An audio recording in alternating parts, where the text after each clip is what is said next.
Bonjour et bienvenue à vous tous. Nous sommes réunis aujourd'hui pour vous présenter l'Association française de l'ataxie de Friedreich.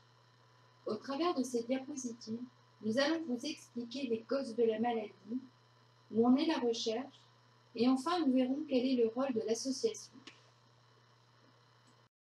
Qu'est-ce que l'ataxie de Friedreich? Il faut savoir que l'ataxie de Friedreich est une maladie neurologique, évolutive, rare, d'origine génétique. Elle est incurable actuellement.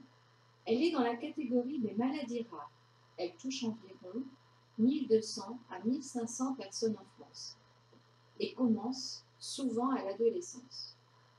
Il existe de nombreuses sortes d'ataxie. En général, elle entraîne des troubles de l'équilibre et de coordination des mouvements dus à une mauvaise transmission du cervelet au reste du corps.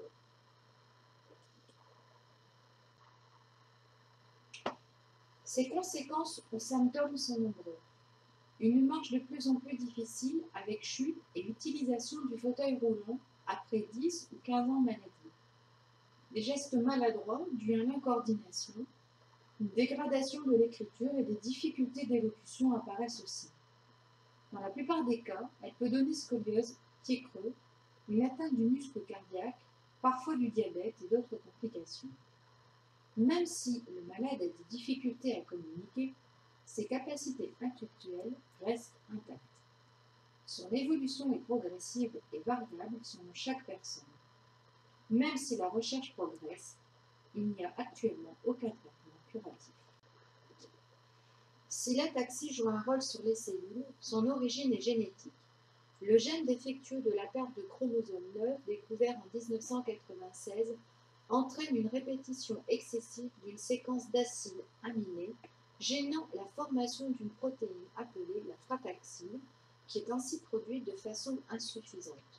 Son manque perturbe le bon fonctionnement de la mitochondrie, pôle énergétique de toutes ces cellules, et entraîne la présence de produits toxiques appelés radicolines, oxydant la cellule qui roule et monte. Comme on l'a dit précédemment, son origine est génétique. Sa transmission est autosomique, c'est-à-dire qu'elle touche garçon ou fille. Elle est aussi récessive. Un individu sain, mais porteur, n'est pas malade. Il y a environ une personne sur 100 dans ce cas, et chaque enfant hérite de l'un ou l'autre des gènes de ses parents.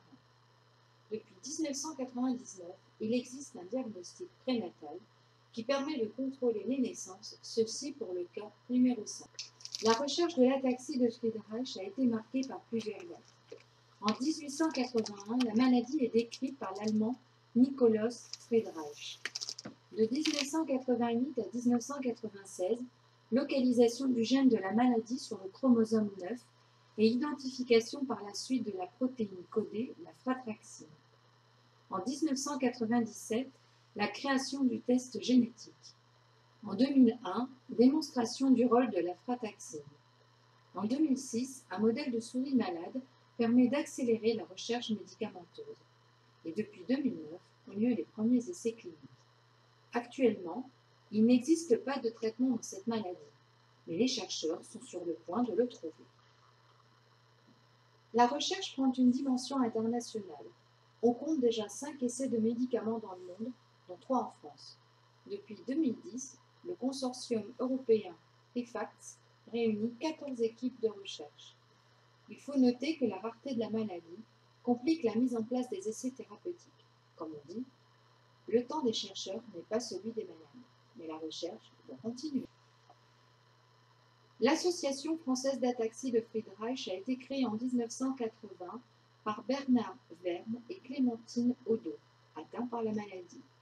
Elle a pour objectif d'aider et stimuler la recherche fondamentale et clinique, promouvoir l'information sur la maladie auprès du personnel soignant, accompagner les malades et les familles dans leur quotidien, créer des liens entre les adhérents localement ou virtuellement.